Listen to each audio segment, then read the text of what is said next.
You are now tuned in to Go Time Dolphins with Charlie Touche and Kadeem Simmons, the Miami Dolphins podcast that's for the fans and by the fans. Gotta make them lose their mind when it's your time. And it's showtime. Going all out when it's go time. I ain't wasting no time. Gotta make them lose their mind when it's showtime. Cause it's your time. Lay it on the line when it's go time. Don't waste no time.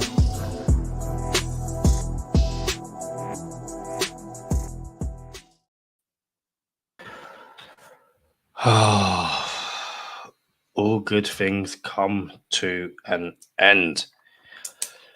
Oh, Charlie. Sunday, Miami Dolphins. I can't even say play the Buffalo Bills because for way too much of that game, there was just nothing. But the Dolphins are now 3-1. They lose in Buffalo.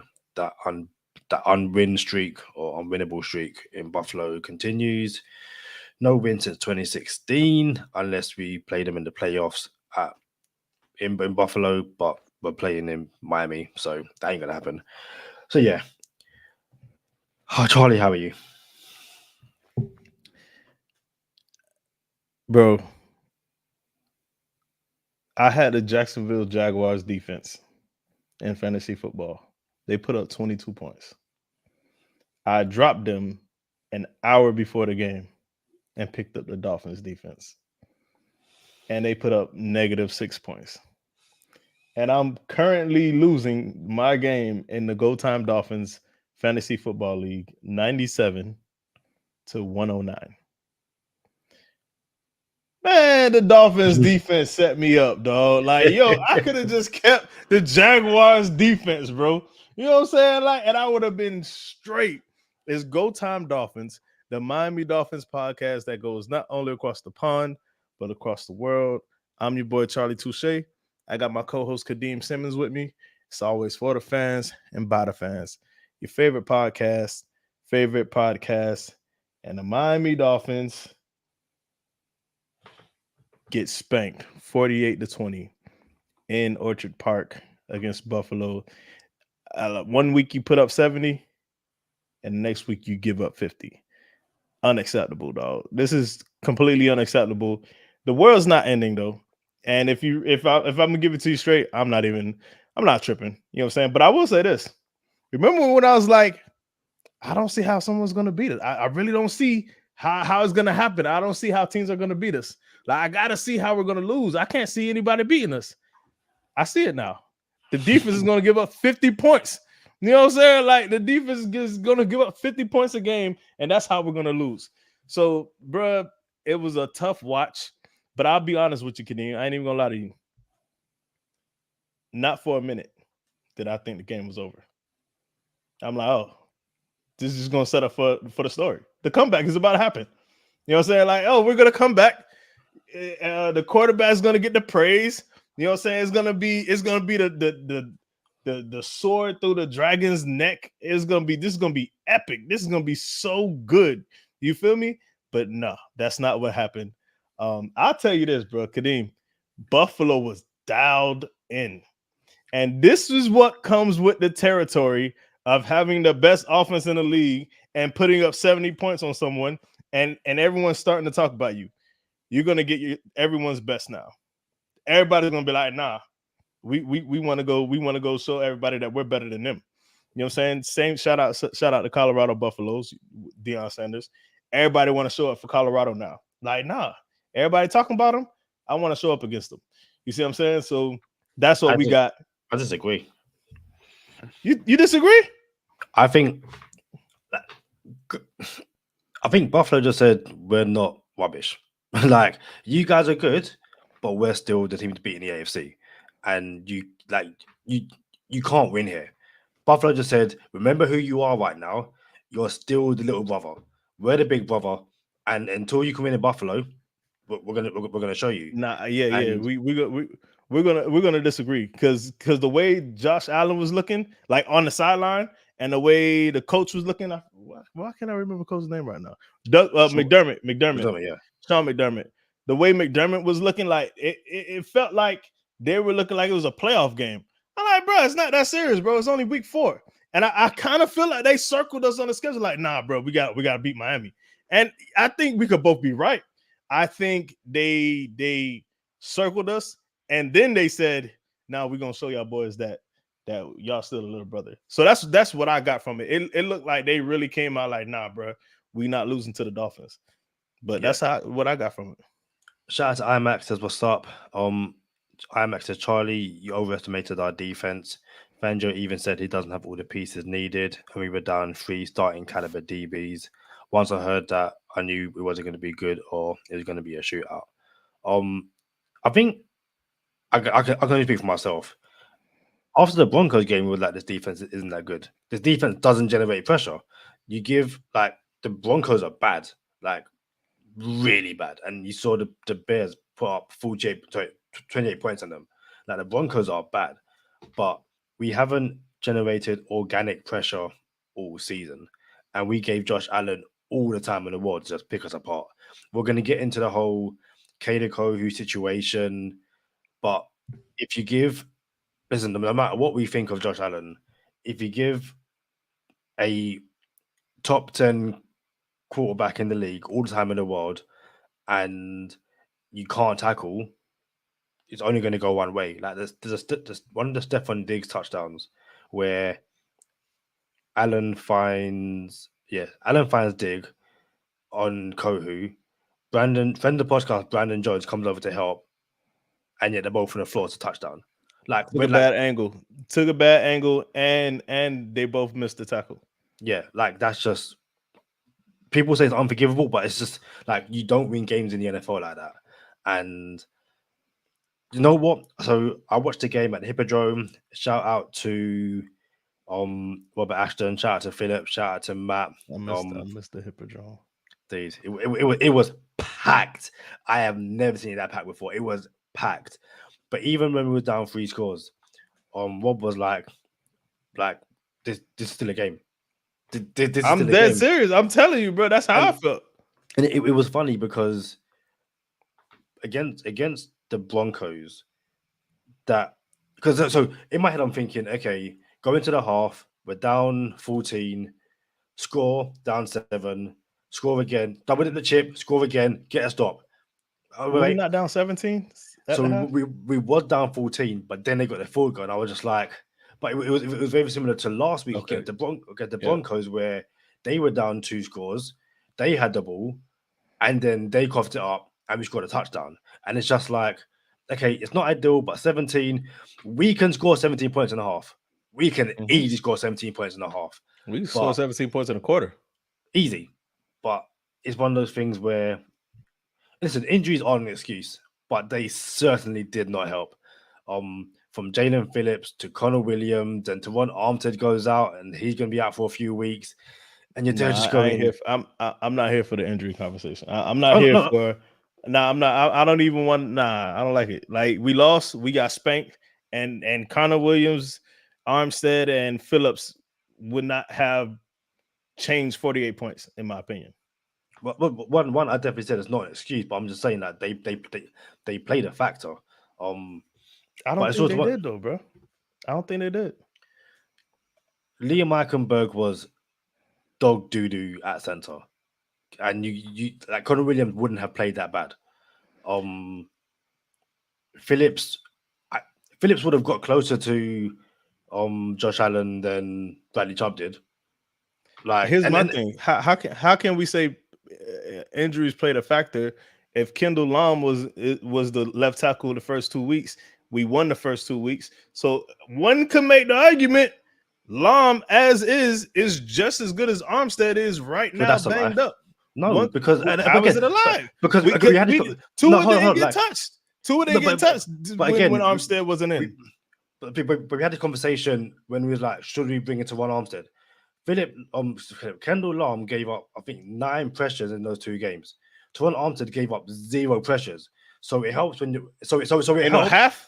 How long was Armstead in the game? No, in a game against the Broncos, 0 pressures. All right, so hold up. It's different when you compare the Broncos to the Bills, though. No. I'm saying Kendall Long in the first 2 weeks even though Tua didn't get touched, he gave up 9 pressures. Okay. So I made the point before the Broncos game. Well, he's given up pressures. It's not like they're not leading to sacks, but Teron Armstead comes in and gives up 0 pressures. So I even said after the Broncos game, starting Teron Armstead was the correct decision because they just couldn't get near to from that side.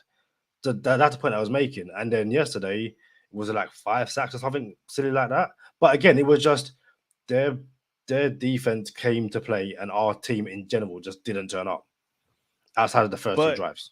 But I don't think there's a huge difference though. Like the argument is, oh, there's a huge difference. I don't think it's a huge difference. I think everybody wet the bed except for Devon A-Chain, and you can't wet the bed against a good. My bad, A-Chain. Except for Devon A-Chain, and you can't wet the bed against a good team. You can't even keep bad teams in the game too long because they'll come back and win. So imagine if you play against a good team, what's going to happen? We already know that it's an 80% chance that the team who wins the turnover battle is going to win the game. That is a NFL stat, and we over here fumbling the ball, throwing picks. It's just that's not conducive to success. You know what I'm saying? So we didn't play our best game. Buffalo drug us around the room, reminded us that y'all still got to go through us. Y'all still got to go through Buffalo for the division. Luckily for the Dolphins, we have to play them 2 more times. Yes, I said 2 more times because it's going to be the Dolphins and Buffalo in the AFC Championship, not Kansas City. You heard it here first on Go Time Dolphins. So it is what it is. We took an L. But you know what, Kadeem? I'm going to say this again because I said this. You heard me say this multiple times now. I'm glad we got out the way, though, bro, because we're going to be dialed in now. Like, yo, it's nice to be humbled. Like, Tua threw a pick. Very first drop back of preseason. I'm like, cool. Get it out the way now. You know what I'm saying? Like, why not get it out the way now? It's week 4. We got smacked around, and I feel sorry for the next 3 opponents that we have to play because we're going to take it out on them. And I'm glad we got a reminder of this. You know what I'm saying? Like, yo, y'all not as nice as you thought you are. The defense ain't no defense. Y'all not defending nothing. You know what I'm saying? So y'all, I don't understand. $100 million under the D line, and we're not getting no kind of pressure. But it is what it is, bro. So I'm actually happy that it happened early. I didn't want to see it happen like that. I wish they would have covered. Easy money takes a hit for the first time this year. You know what I'm saying? We lost one. We're 3-1 in easy money. But at the same time, cool. The next few opponents they in trouble. Giants in trouble. Panthers in trouble. IMAX says so this is earlier. So we just dropped 70 the week before. They were locked in. Then we lost Armstead possibly for the year. I didn't want us to sign him in the first place because of his injury history. I don't think Armstead is out for the year. Mike McDaniel has said that it's weeks, not days, but his season isn't finished. And again, with this injury, like he got rolled up on. It's part of playing in the trenches. Sometimes you get rolled up on and you're completely fine. Other times it's bad. So I really hope he's okay, more so in the long term. He may want to think about retiring. That was a conversation I wanted to have later on in the week. But we can get to it at some point. And say, no, I'm not saying Armstead injury made the difference. Our defensive injuries were, I really believe, a healthy Phillips, Ramsey, and Elliott. Would we even have Apple if Ramsey was healthy? Eli Apple didn't play yesterday. They just picked on Kader Kohu. And it's really interesting, I guess, is that prior to the game, we said, this isn't a Cam Smith game because we saw what Stephon Diggs done to Noah Benogany, and Noah Benogany never recovered. He just picked on Kohu all game long. And I remember saying in one of the group chats, is Fangio at some point going to put X on Diggs? Now, listen, Diggs will cook on eggs. Diggs will cook on eggs. Don't get twisted. Like, Diggs cooks on everyone. You kind of just got to accept it. But I just felt that, and not like, I feel like we didn't adjust. We just said, this is our game plan. It's going to work. And it just didn't work. And like, at that point, it's just a case of, okay, on to the next. Listen, fair play to Buffalo for for the game plan. Again, they adjusted after that second drive. It was, Bills 7, 7-0. Bills 14, 7, 14-0. And then they just went, nah, like, right, we're not doing a shootout today. We are closing it down from now. Yeah, it was five touchdowns straight, right? No punt, no punter. Yeah. How about this though? About the Cater Kohu. I need to be clear about this. Cater Kohu is a slot corner. He's not an island corner. So when we decided to play Cater on the island, I didn't love it, bro. I'm like, you know what I'm saying? Like, what you do now is you move your best slot corner to the outside, and now you have someone else playing slot, and you have a slot corner playing outside. Now you have weakened two positions as opposed to just weakening one outside position. So I wasn't a fan of that.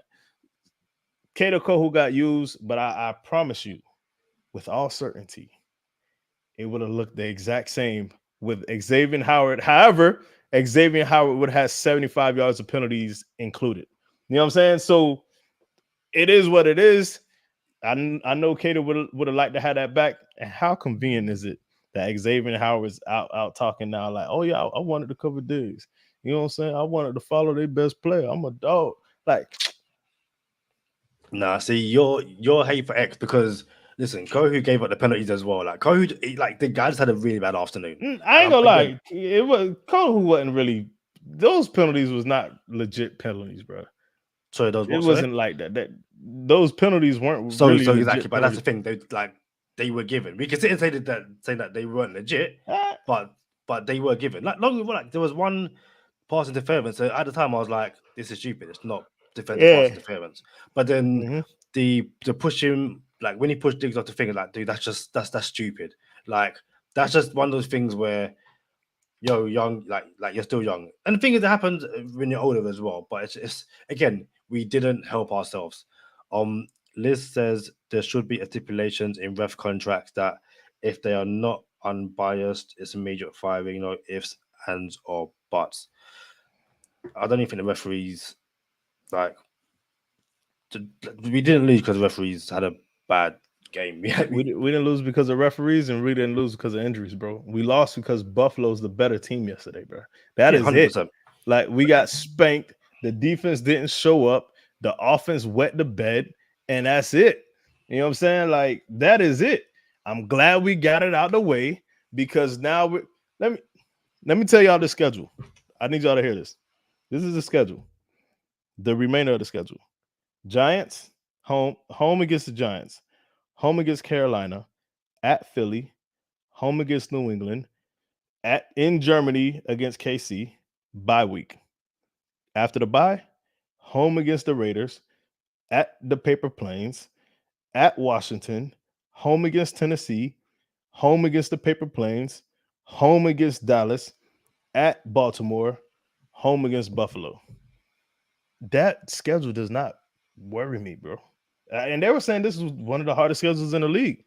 I'm like, all right, cool. But all of a sudden, when you see the product that we have, you look at the schedule now and be like, I kind of like what we got here. You know what I'm saying? Like, bro, this schedule is friendly enough to where we could win. We could still get the first seed, the 1 seed, bro. Oh yeah, definitely. I think it's one of those things where the schedule on paper before a ball was thrown was tough. But then after 2 weeks and some of the teams start wetting the bed, it's like, okay, cool, it's actually not that bad. Yeah, I also think if you said to everyone, okay, throughout the first 4 weeks, the Dolphins will be 3-1, I bet 95 of rational Dolphins fans would say, so you win the first 3 and you lose to Buffalo. Like that's what most fans would have said. Like they would have, Charlie Touche would have said you lost to the Chargers. And that's what I'm saying. Like it was either the Chargers or the Buffalo game. But 3-1 at this stage, like most people would take it. And I think definitely it's a case of, the season's not over. Like it's one loss after 4 games. The season's not over. Like, listen, unfortunately, Aaron Rodgers' season's over. But yours has just begun at my bookie. And guys, if you're not playing in my bookie, at this point, I really don't know what you're doing in your life. Like, again, no offense, but we obviously, if you know, you know, we are partnered with my bookie. Yeah, as Charlie said, took a loss on different button. We took a loss on Patreon ED money this week, and I think just in general we took a loss, but it happens. Obviously we're going to get back right, and we are going to get back right using my bookie. So NFL, college ball, and a brand new cash out system give you the option to bet and win all season long. First two legs of your GTD Easy Money Patreon parlay hit. Cash out early and place another bet, or let it ride for the chance at a bigger payday. Join us at MyBookie for an entire season filled with daily odds boosts, same game parlays or accumulators if you're in the UK or other countries, and huge prize pool contests. Right now, MyBookie has a no string attached cash bonus that lets you deposit and withdraw quicker than QB1 Tua Tagovailoa's ability to get the ball out of his hands. Use promo code GOTIME on your first deposit of $50 or more, and you can receive up to $200 in cash instantly credited to your MyBookie account. That's GoTime to claim your own cash bonus now. You can bet anything, anytime, anywhere, only with MyBookie and only using promo code GoTime. And again, shout out to our sponsors, MyBookie. Hope you're supporting them just like they're supporting us. And yeah, listen, as I was just saying though, 3-1, season's not over. Like we're joint first in the division, and we got some easy games coming up. I think Nick Needham looks like he's trending towards returning, sooner rather than later. And yeah, it's just a matter of on to the next one. What you make of Vic Fangio's stubbornness, bro? Shout out to Thomas Valentine of PFF. He sent a tweet basically saying the reason this like Brandon Staley / Vic Fangio scheme is really easy to run against is because of like its front essentially 7 look, and it's why we just put up all the running yards on Buffalo, the Broncos, and why Buffalo just ran over us like we don't exist. I think Fangio's stubbornness is one of those things where I've seen a lot of people say he doesn't have the players he needs. And I think Fangio's come out and kind of said that as well. He doesn't have, quite what he needs in terms of like player personnel and stuff like that.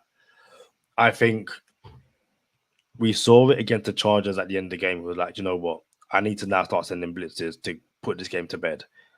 And I think it's all well and good trusting your scheme and trusting that the players are going to adapt to this game. But I think we're now approaching a time where through the first 4 games, he must now see, like we can all see it. Hopefully he can see it and go, I'm gonna need to start sending extra guys because we aren't getting home against just by sending 4. And when we're playing the Chiefs, the Eagles and stuff like that, again, you can't give these guys all the time in the world because they will just pick you apart. Even when we get Ramsey back, it generally doesn't matter. You give a half decent quarterback 6 seconds in the pocket to just do what he wants.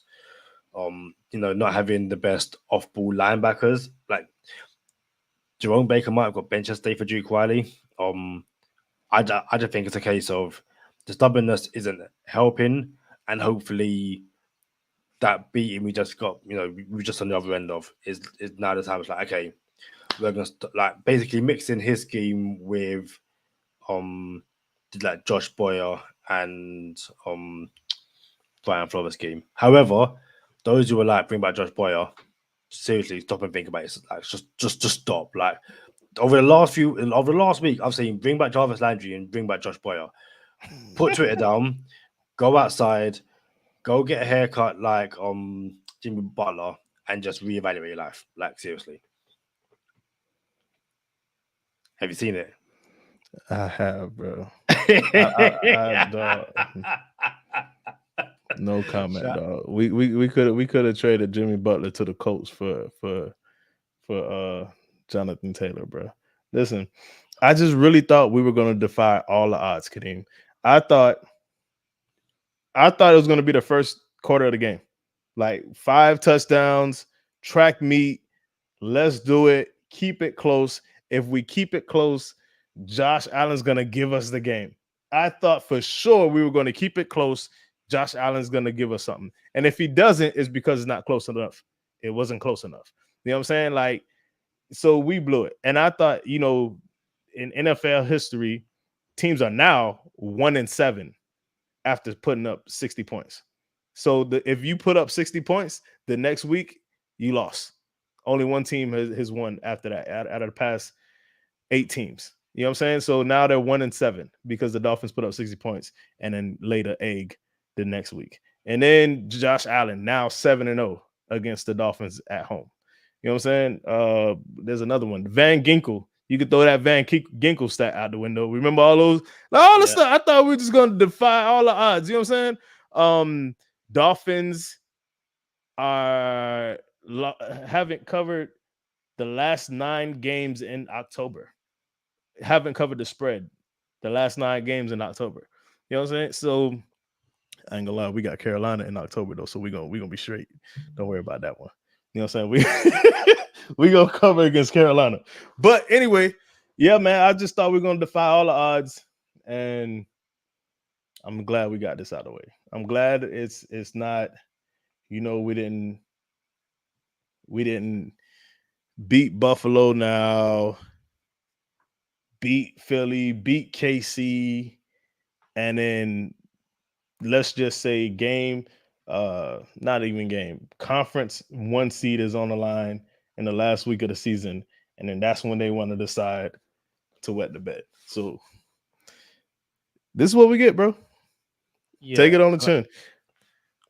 I was going to say, and I also think what's really like what's being said by players and coaches so far sounds right. So that's great. You know, the whole it's honesty. I think Jalen Waddle said that they wanted more, all that kind of stuff.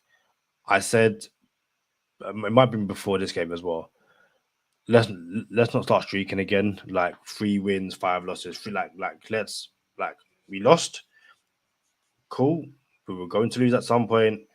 You know, no, only one team has gone perfect. The 72 Dolphins. It's not going to be us this year. But let's reevaluate. Let's look back at the tape, see what we did well, the first 2 drives, see what we did incorrect, wrong, the rest of the game. And just work out, okay, cool. This is what we need to do. I have a question for you. What up? So obviously, Teron Armstead is injured for a few weeks. Don't know if he can be put on IR yet. And Connor Williams, I didn't hear an update on Connor Williams. Liam Eichenberg stuck at center. I've seen people turn around and say, go and sign a vet center. Don't you just bring up Alama Uluwave and say, hey, go show Liam Eichenberg how it's done? I'm going to tell you what I told LB last night. LB said, we need to see Cam Smith. And I said, actually, we don't need to see Cam Smith. I already know what Cam Smith is. You want to see Cam Smith because you haven't physically seen him with your own eyes. The coaching staff sees him all the time in practice. So that's what we as fans do. We do that all the time as fans. Hey, we need to see this person. We need to see that person. You know what I'm saying? Like, but we actually don't need to see him because the coaches have seen him all the time. So when it comes to Alama, I'm like, bro, there's no way you can tell me that there's this guy that has never played center a day in his life, starting NFL games with significant NFL reps at center and expecting him to perform well. Alama Uluwave is a center. You know what I'm saying? Like, now it's your fault you don't have more depth at center. You know what I'm saying? Like, you have people who never snapped the ball before. So that's on nobody but you, on you. You feel me? So my thing is, yes, Eichenberg might,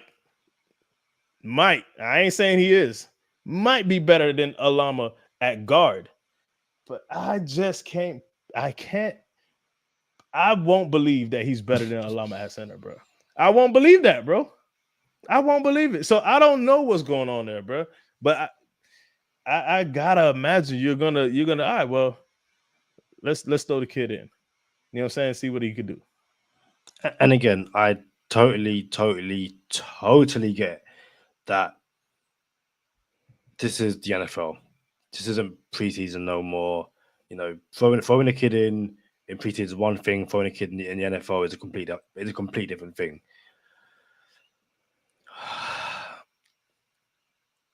I just think it's, again, at the very least, promote him to the 53-man squad, and you know, say, hey, this week we're gonna, again, in practice, see you run with the starters, even if it's a case of, just in case we get another injury, we've got to move people around. Like we're doing this because, you know, prepare to fail. My thinking is we need to see, again, with the starters, how this looks, your connection with Tua, all that kind of stuff. But it's, I don't know, and especially with Jonathan Taylor coming off PUP list as well, I can't imagine. Listen, I do not believe the Dolphins are going to sign a center. I think we'll roll with Liam Eichenberg until Connor Williams come back before we even sniff signing the center. But yeah, like you said, I will need to know who. Again, I would love to see what Liam Eichenberg looks like in practice. As we have a comment from Robert Ashton. He said, "Hi guys, I woke up just the right time. Listen, took Rob to the Hippodrome for the first time yesterday. He got a Hippodrome experience, and I will let him tell in the comments on how it was. But yeah, just so much fun. So I ain't gonna lie, my first time at the Hippodrome, there was a theater where you could watch all the football games in like a movie cinema theater, and you just ate food and watched all these screens in this movie theater. And then in the basement, there were women in cages, like dancing. I'm like, what's going on here? And there was crap tables. I'm like, bro, this is how they do it in London. And then like downstairs, it looks like a hostel, like the movie. I'm like, yo, I don't know where we ended up, bro, but it was wild. I'm just gonna say that. And then Hippodrome kind of cleaned it up a little bit, but I like the Hippodrome, man. Do you know what's in the theater now? No. You ever seen the movie Magic Mike? No. Do you know what the movie is? No. It's some Magic Mike movie with Channing Tatum, and it's some male strippers, and they've got that's what's in the that's what's in the movie theater at Hippodrome now. Yeah. So what's in the basement? The NFL. The NFL is now down. No more dancers in cages. No more dancers in cages. So they went from female dancers in cages to male dancers in the theater. Yeah. All right. See. Listen. Hey, what's up, Hammer? Hey, Kadeem. Hammer says fins up. Hey, what's up? Hulk smash. What up, Hammer? Hammer don't hurt him. Did you notice, Kadeem, that the Rams, the Lions, and the 49ers have taken our motion, the Dolphins motion to the outside instead of motion across the formation? Like, it's a copycat league, bro, and other teams are doing it already, and it's only been 4 weeks. So it's Kyle Shanahan calls it cheat motion or cheating. I think it's Shanahan that calls it that. No, I think he called it something like still because they stole it. Something like that. But it is a nod to Mike McDaniel. Like, yo, we stole it from them boys, and that's why we call it this. I forgot what he called it, but yeah. Yeah, it's something along the lines of cheating, because he was like, it's like I think he was saying, like, when we do it with Tyreek Hill, it's cheating. Like, you can't guard the guy. You can't guard the guy as it is, but you get him in emotion and all that kind of stuff. So yeah, and it makes sense. If you've got the guys who can do the motion and get the ball out quickly, all that kind of stuff, then why wouldn't you take advantage of it? It'll be interesting to see how we adapt, because again, teams will adapt to that motion. So how did the Dolphins adapt to teams adapting to that motion? I don't know. I don't know that they can make the adjustment that fast. That's not normal. Oh no, it's Like, and especially it's with the not normal. Dolphins speed that they have, like it's definitely not normal. But Speaking teams, of Dolphin speed, what's up with Raheem Mostert? Did he just lose his spot to Devon Achane? I was just gonna ask you about him because again, I see people online saying, "I told you this is what Raheem Mostert always is." It's like again, what? Why is it one bad game? What is it? What? Hold on. What do you mean? That's what he always is. What? People saying he's bad. Like again, this is why you don't do social media. And I was Yeah, just this is scrolling why up. I don't do social. You're I was right. just scrolling through, and it's just like, oh, Raheem Mostert, and I was like, you were crying this like last week. He was just the savior. He was like, oh my day, like this is brilliant. And again, he along with a whole bunch of other players wet the bed yesterday.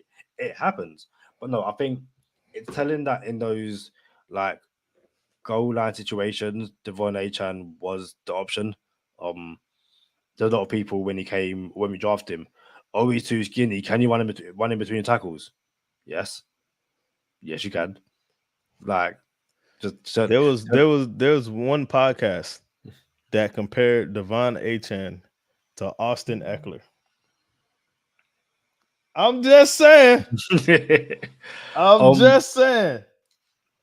So I don't think Achan will be the starter, but I do think he's like you feed a hot hand, and I think they will turn to him a lot sooner than they would in previous weeks. I also think it's like a management thing, and also depending on the game. Because like I would not be surprised if this weekend Raheem Mostert has himself a bounce back game, and keeps Achan on the sidelines for a bit longer. Um, so yeah, we'll see. Um, Robert says drone was awesome. We were in a basement, about 8 screens, main screen showing fins, eating food, drinking beer, and watching football and chatting with other fans. Place was rammed with fans of every team. Yeah, we we booked a private room for the Black Friday game against the Jets. So Private room? private Hold room on, at the Hippodrome? at the Hippodrome. Hold on, y'all gonna have the Magic Mike dancers come in to the private room today? I thought you were gonna come in. Like, are you not in London for that? Nah, bro. I'm not. No. Stop it. Shout out to Chris Barella. He says, better late than never. What's up, fellas? Tough week, but this team will continue to improve. Hope Chris, hope you're doing well. Like you said, better late than never. And then Robert adds, think Achan got one more snap than most. I haven't seen the snap count yet. But no, it's the guy. What that's back to back weeks with multiple touchdowns. Showing that at the very I think for me anyway, the conversation isn't so much is he taking most at starting position. It's does it all to the Dolphins going to get Jonathan Taylor. Like there's interest. If anything, yeah, did Raheem Mostert find himself being replaced by Jonathan Taylor as opposed to Devon Achan? But then I think I also think that like say with the injury, the Dolphins might say, you know what? Nah, we're saving that money in case we need to go sign a vet in another position because injuries are starting to pile up a bit. bro, I think after week 3, the Jonathan Taylor price went down for Miami. Like if the Colts would wanted X, Y, and Z for Jonathan Taylor, after we put up 350 yards rushing, that price went out the window. Like, all right, that price got to come down if you want to move him to Miami. So, and again, I want to be clear: Jonathan Taylor trade is not for this year. We're not making a trade because we need running back help this year. That's a trade for the future. That's a trade for next year. Achan is the only running back on the roster, and Chris Brooks on the contract. Just Achan and Chris Brooks are the only 2 running backs on the contract for the foreseeable future. So that's why you make a move for Jonathan Taylor. But I'm still like, whatever. If we do it, we do it. If we don't, it's not going to prevent us from winning a Super Bowl. Super Bowl's on my birthday, Kadeem. We're winning it this year. Is that before or after you do your judo demonstration for us? Y'all know what time it is. Come on over to bonus time, bro. Y'all know what time it is. Stay positive. Test negative. For Kadeem Simmons, I'm Charlie Touche. Thank you for tuning in this time. Make sure you catch us next time on Go Time. Already. Gotta make them lose their mind when it's your time. And it's showtime. Going all out when it's go time. I ain't wasting no time. Gotta make them lose their mind when it's showtime. Cause it's your time. Lay it on the line when it's go time. Don't waste no time. Gotta make them lose their mind when it's your time. And it's showtime. Going all out when it's go time. I ain't wasting no time. So I've just seen, shout out to Tilly. She tweeted as we podcasting. I'm for Alama Uluwave getting elevated from the practice squad. Please do it. Like, please. We just said that, Tilly. We just said that. Yeah, it's I don't know. I have no idea. But no, I think we'll definitely see. I think there has to be some movement. I think especially if Jalen Phillips returns this weekend, I don't think we bring up Cameron Good of the practice squad. So I think we could bring up Alama Uluwave because of that alone. But yeah, I just think adjustments need to be made on both sides of the ball. Some fixes need to be made, and again, the earlier you fix it, then we can return to winning ways. Go 4-1, 5-1. Because the division already looks as expected. It's going to be a shootout between us and the Bills. Those Patriots right now, oh my days! Like, oh, your boy got benched. He's my boy. Don't put that face on, bro. You know Mac Jones, your boy. You the one who was afraid of Mac Jones. You and Sherrod Steve. Yeah, I'm afraid of Mac Jones. Yeah, he got benched yesterday. See, it's funny how you always bring that up. Yeah, you spent the whole of Friday's episode talking about Glitch Allen, and Allen just done that to us. But I was like, I left it because he didn't glitch though. The game was not close enough to glitch. He only glitches in the close ones. I'm just saying we spoke a lot of smack. Not me personally, but anyway, listen, Matt Jones ain't my boy. Like, just know. And I didn't watch that Cowboys game. I was fast asleep. But yeah, the paper planes had a close one against the Chiefs, but they lost. The division already looks like it's going to be between us and the Bills. So Chris Barella says, hypothetically speaking, well, if the Broncos were willing to trade Pat Surtain, would you send X and a second for him? Then they have to take the contract, or would we have to, or what would we have to give up for him? Yeah, I'd do it. I don't see why I wouldn't do it. Yeah, I'd give up X in a second. I think X in a second would be probably too much. But you might get something back in return.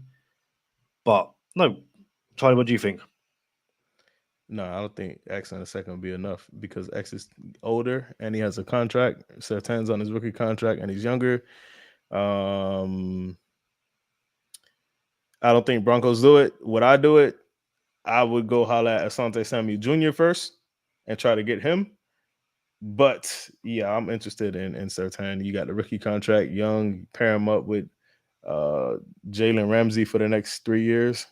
Jalen Ramsey will be done after that.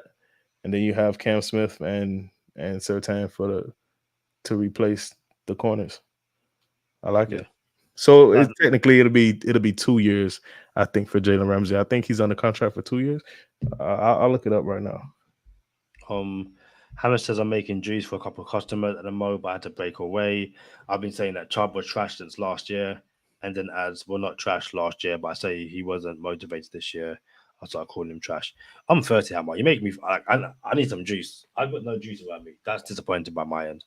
But no, yeah, it's a really good. That's a really good trade situation, and yeah, like Bradley Chubb. Some again, we're paying too much money to players to not sack the quarterback. So at some point, something has to give. Something has to give. So Jalen Ramsey's under contract through 2025, but we can get out after next season. Okay. So 2023 this year, 2024 next year, and then we can get out if we want. But his last year is 2025. Yeah. Okay. Hey, I don't think Chubb is trash, by the way, Hammer. When Chubb came, the sack went up 16% or 60%, something like that. So even though he may not be the productive one, the defense overall becomes more productive when he's on the field. Yeah. But at the same time, I would like some sacks. Like some sacks would be nice. Bradley Chubb. I feel you. Bro. Yeah, man. But yeah, I think that's it for me. Listen, the sky's not falling. It's one loss against the team that currently wins the AFC East without, breaking the sweat. Oh, not last year, but yeah, like they win the AFC East, and at home or for them being at home, we haven't beaten them there since 2016. So yeah, before we shoot off, quick message from Rob. Chubb is not impressed when it mattered. No pressure on Allen means no glitches. So yeah, just you can't get the guy's time and space to do what he wants. But anything else? That's all I got, man. We will right the ship. No tripping, no complaining. We took a L. That's it. No one. It's not one person's fault. If it was one person's fault, it'll be the DC because he need to get it fixed. But we all right, fellas, ladies and gentlemen. Cool. We shall see you soon. Peace.